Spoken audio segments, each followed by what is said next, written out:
Welcome back to episode 2 of Why Do I Do That? So today's question is, why am I always binge eating and I have no control when I have a craving? And it's the most asked question by women on my social media. And it's one that just comes up time and time again over the last 3 years. So I thought, let's smash it out in this second episode so that I can start to give you an understanding of why, because it's actually super simple. So first of all, I want to talk to you about, the types of cravings that you have. And there are 2 types of cravings. There's a nutritional craving and an emotional craving. And a nutritional craving feels a little bit like, I'm really feeling like I need some greens, or I really feel like I'm really craving that beetroot juice, or it's like this kind of calm feeling of like a need that your body has.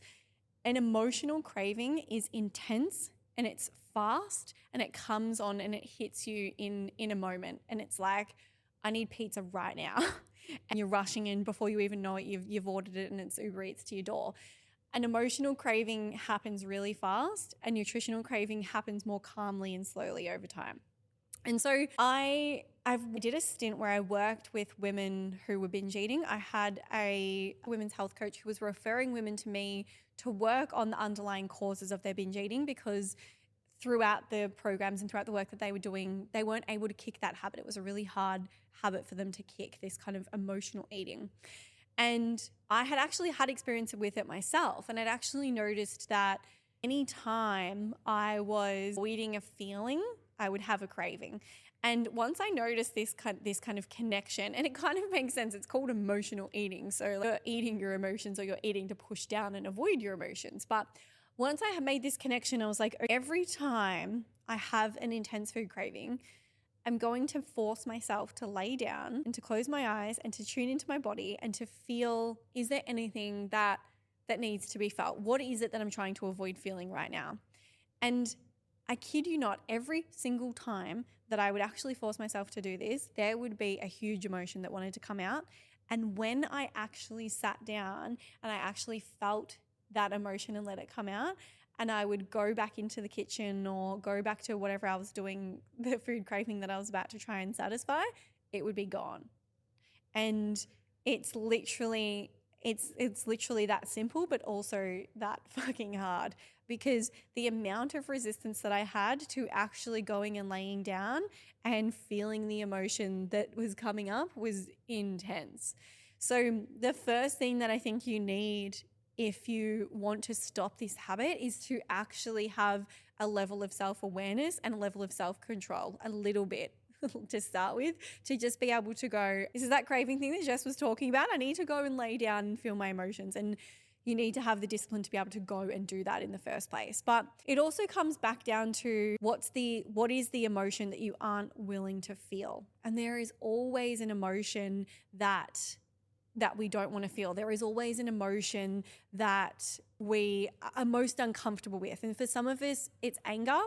For others, it's sadness, grief, whatever it is. There is an emotion that you're unwilling to feel, or that you are most uncomfortable feeling. And it generally comes from your childhood. It generally comes from which emotion you weren't allowed to express. But one of the best things that you can start to do is to start to journal around, what's the emotion that I'm unwilling to feel? What's the most uncomfortable emotion for me?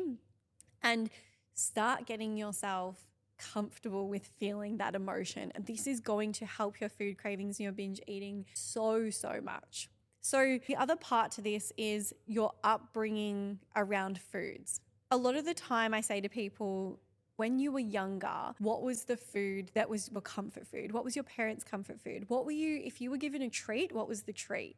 If you were behaving well, where would your parents take you for dinner? Or I have a lot of clients who had takeaway night every Friday night. And that was the only time that they would sit down with their family and with their parents and get connection. And so they actually link, and this is what our brain does, they actually link the food with the feeling, and the feeling is connection. And so what they would do is they would get addicted to eating takeaway because they were trying to get this feeling of connection that they felt when they were with their family on that Friday night. And it sounds crazy, but this is literally what our brain does. Our brain is not designed to make us happy. Our brain is designed for survival, and we believe that we need connection for survival, and we need our parents for survival. And so we'll continue to carry on these behaviors for survival.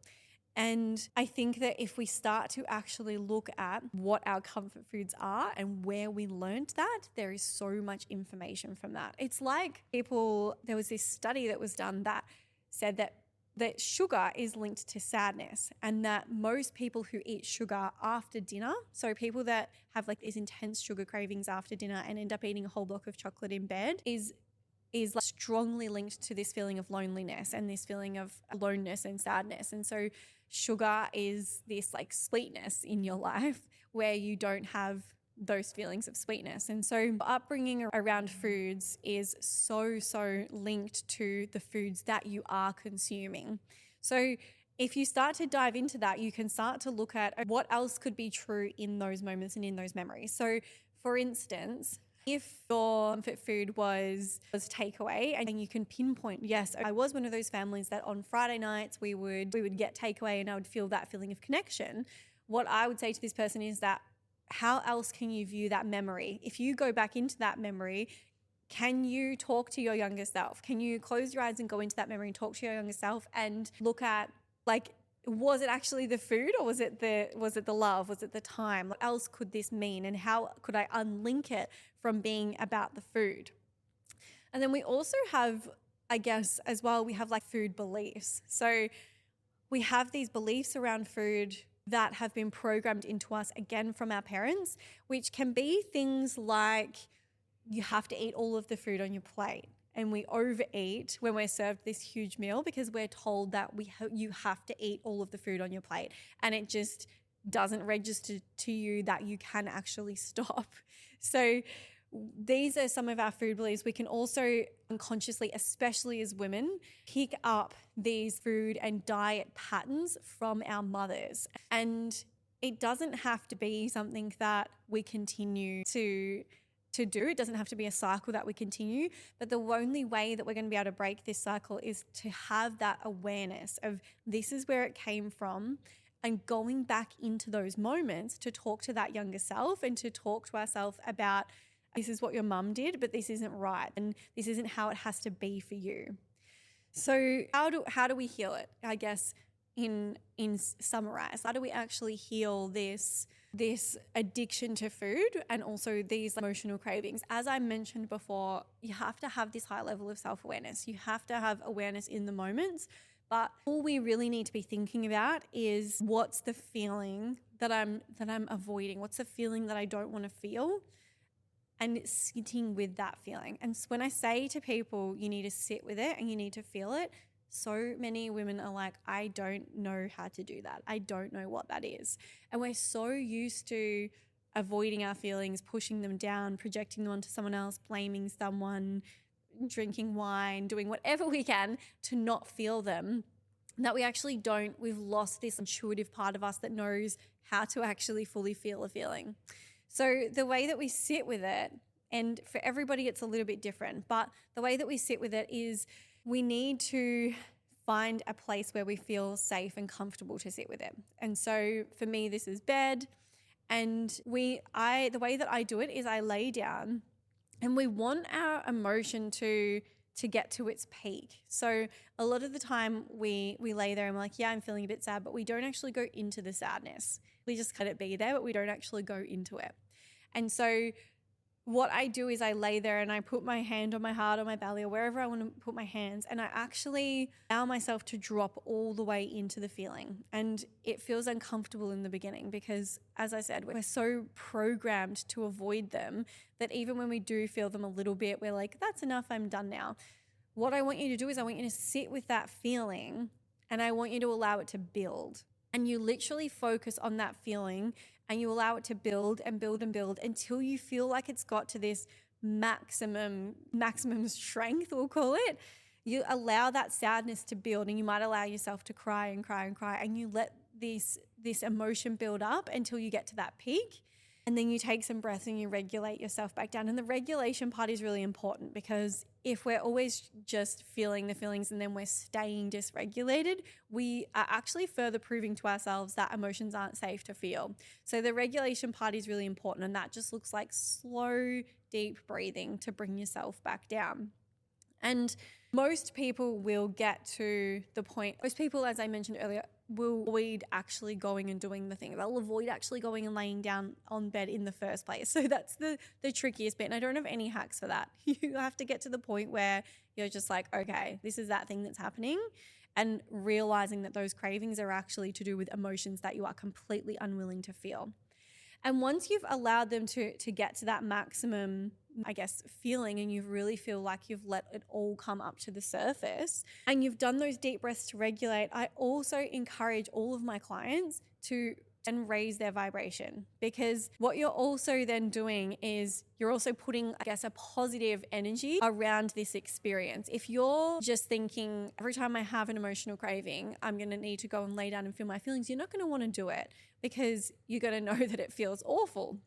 And so what happens is, if you can actually, after that, raise your vibration, you start to see it as more of like a technique or a tool that you're doing, instead of something that is awful and uncomfortable.